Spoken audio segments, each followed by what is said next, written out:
I've been getting a lot of questions lately about South Carolina's coaching staff, potential changes, when we could see those take place, if they are going to take place. And I think it definitely becomes a bit of a priority, right? There's a sense of urgency, especially when you see your arch rival, the Clemson Tigers, go out and, after an 8-4 season, after a season in which they beat you, they go out and make staff changes and hire very high quality candidates. Their offensive line coach, new offensive line coach, Matt Luke, former Ole Miss head coach.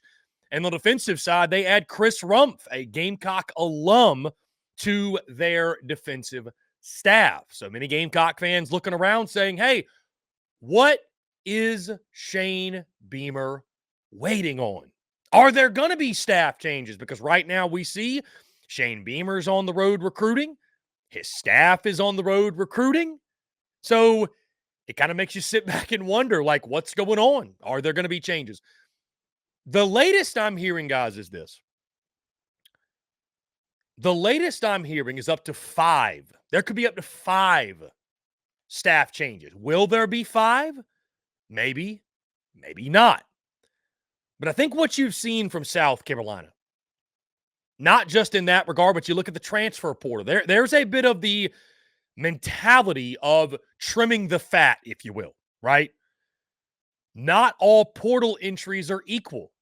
Not all coaching changes are equal, to where it's like, okay, well, he left us and he's taking another opportunity, whether it be the portal or coaching. Some of it is, okay, hey, we're going a different direction. Here's where we realistically sit. This is happening in the portal, right? A lot of guys are told to find other opportunities. They're not necessarily doing it off of their own free will. So when it comes to the coaching staff, from what I have heard, I believe, and again, this is subject to change, it's just the latest that we're hearing. I think there will be at minimum 2 changes on the staff.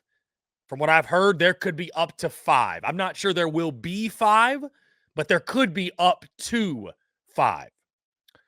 I think some of the obvious candidates for coaches that could be relieved of their duties, could, quote unquote, find other opportunities, right? Because Marcus Satterfield technically never got fired, but I think it was pretty well understood what took place behind closed doors, right? So, I think obviously, guys, you start with Clayton White.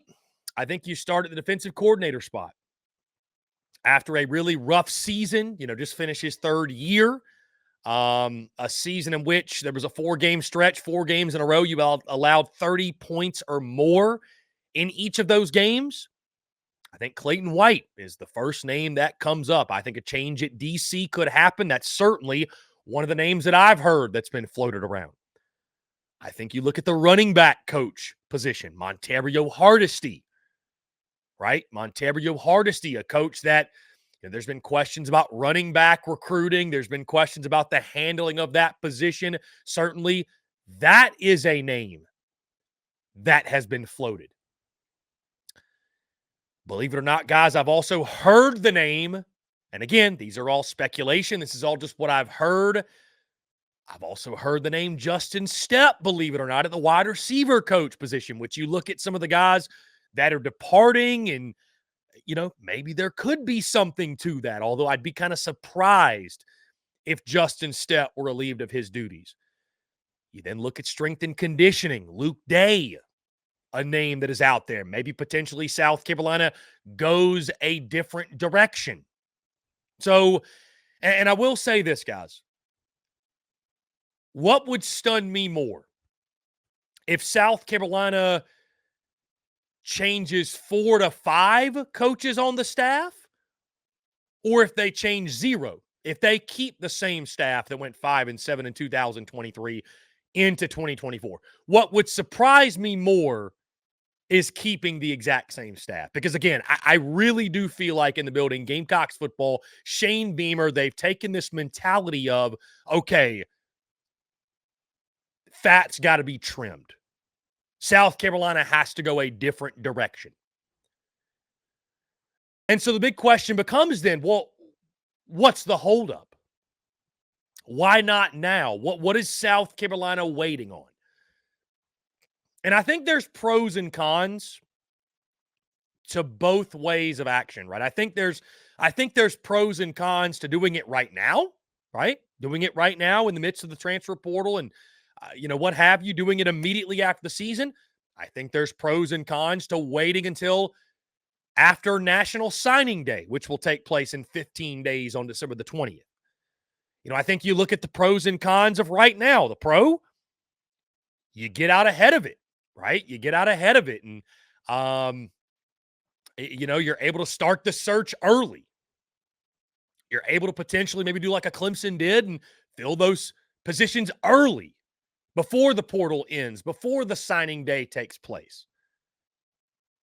So you're able to get out ahead of it. I think the con, obviously, is you're in the midst of the portal. You got guys that are out recruiting right now. You want to maintain and hold on to, right?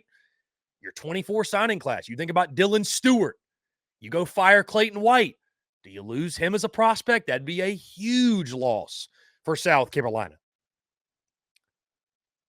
On the flip side, though, guys, I look at it this way. With the portal existing the way it does, let's say you wait till January to make changes. Guys can very easily up and just enter the portal. They signed to South Carolina thinking X was their position coach. Y was their coordinator. If that does not come to fruition, if that changes, is there a level of trust that is somewhat broken? Again, I think the pro, though, of doing it after, again, you're able to go out and recruit. You put on a strong front.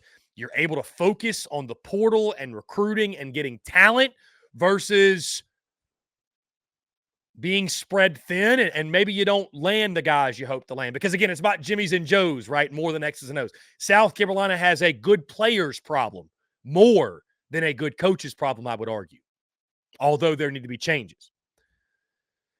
So there's pros and cons to both guys. Again, back to what I'm hearing, I think there will be changes. I will be stunned, flat out stunned, if Shane Beamer does not pull the trigger on a couple guys. I'm not telling you it's going to be 5.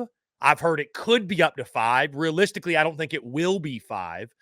If I had to predict right now, I'd probably say 2, maybe 3 will be what Shane Beamer, at the end of the day, when the dust settles, I think that will be the turnover, 2 to 3 coaches.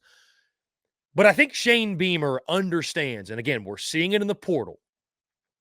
I think Shane Beamer understands that after 5 and 7, after a season which was tumultuous and fell short of expectations across the board, there's got to be changes. There has to be something. Something has to give. You cannot go through this offseason. You cannot go into 2024 operating the same exact way that you did. So, again, if you're a fan of Gamecocks football, you've got to trust Shane Beamer. You got to trust that Shane Beamer knows what he's doing in this instance.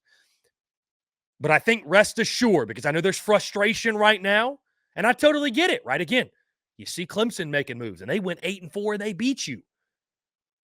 And they're showing a sense of urgency, and they're getting out ahead of things. They're hiring coaches. They've already fired and hired.